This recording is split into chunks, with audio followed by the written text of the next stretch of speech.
Hey guys, I couldn't let you listen to me heavy breathing while I was walking, so I decided to do a voiceover. I haven't been away, just been focusing on taking notes rather than you seeing my face all the time. I think it could be a bit boring just looking at my face and my live reactions. So I decided to take some notes and did a bit old school. If you are looking into the game and want to listen to a lot of podcasts, here they are. Squid's Rugby, as we know, number one. Good Scars Rugby talks great stuff on women's rugby. Ella Ferguson predominantly looks after the Southern Hemisphere, New Zealand and Australasia. She does a great job in getting the rugby message out there for both men and women. Keeping in rugby in-depth conversations about rugby behind the scenes. OG,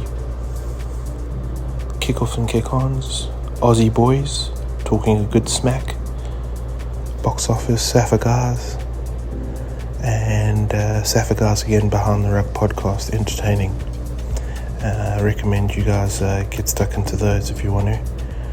And here are some highlights, spoke about the kick pass. I think it's important. I'm going to start speaking later, but just didn't want you to go through my heavy breathing. But yeah, that's an example there of just the kick passing, which I think is trending at the moment. Another element of the game which I think is important is playing with momentum. And this is a good example here of where the Sharks finally got given an opportunity to play with momentum, and they took it with both hands. Physicality was another important point, and I thought Super Rugby gave us a great showing of how physical professional rugby needs to be. I thought Super Rugby was the best of the weekend. Gleeson, I thought he was a standout player. This was me walking around doing my daily walk, and this is just coming off of the top of my head. So I thought Gleeson had a great game on the weekend, and these are his stats. And if you're wondering what app to use, go to Ultimate Rugby, it's perfect. This is the Waratahs youngsters coming off the bench and absolutely dominating, and I thought they put their hands up. Don't know if this is going to work, but here we are.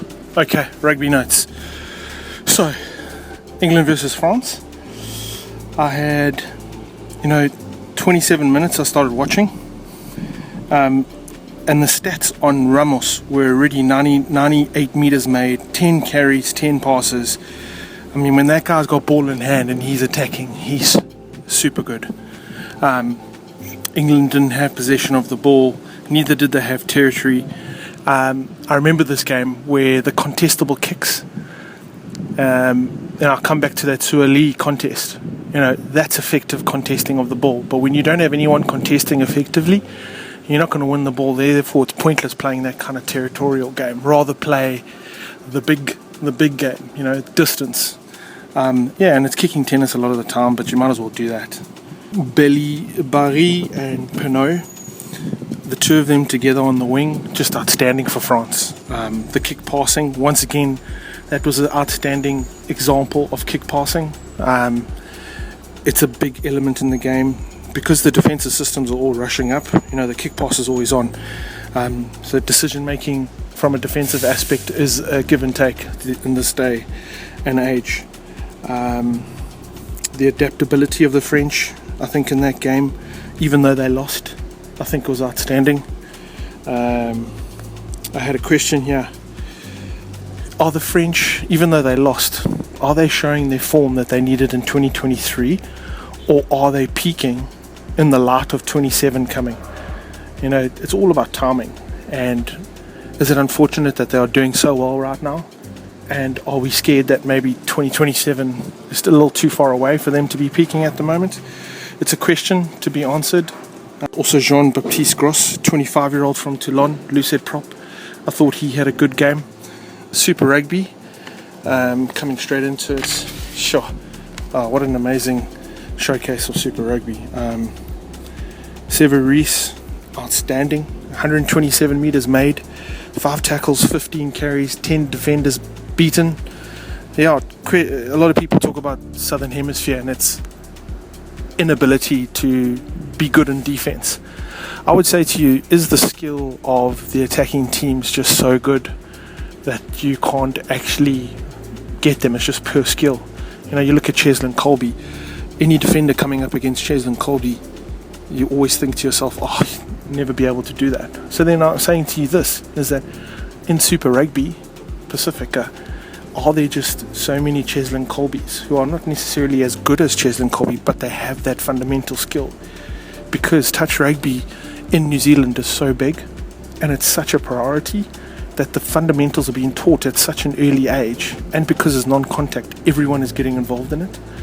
And then they bring that into the contact form of the game because they want to explore it more, and they want, there's a passion in New Zealand. Keeping It Rugby spoke about it in their podcast with Paul Biozo, where guys have got 9-to-5 jobs, but their passion for the game is that they'll overextend themselves and be selfish to the cause for local club rugby, to the detriment of themselves sometimes.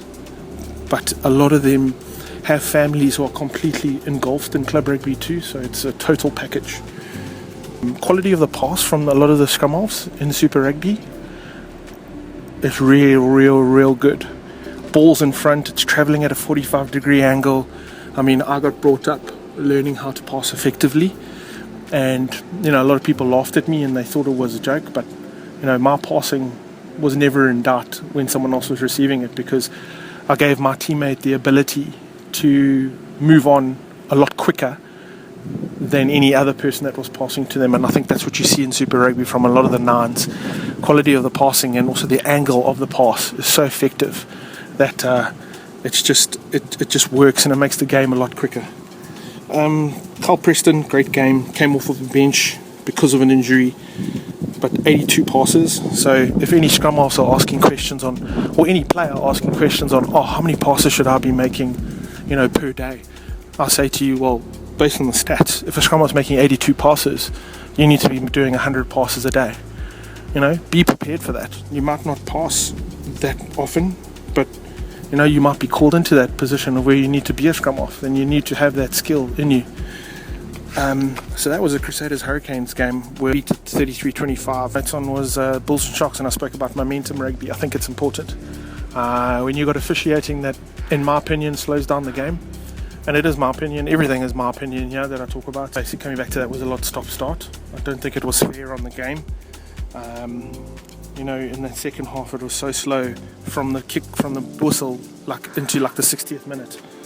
It can't just be a forward-orientated game. And as soon as the backline touched the ball in the second half, towards the end, in the 56th minute, miracles happened. And, handling and the skills of those young guys just made it happen. So don't always think that one thing that you've spoken about in the week will be the thing, because it's not perfect, it's not linear. It's the adaptability of it, and I think the experience of the Sharks is slowly growing. Man of the match there, Tino Maseve from Zimbabwe. 17 tackles, 75 meters made, 8 carries, 2 defenders beaten. Absolute stalwart there on his stats, and he was all over the park. He just put his heart and soul into that game. Impressively enough, second best on the stats was Lukanyo.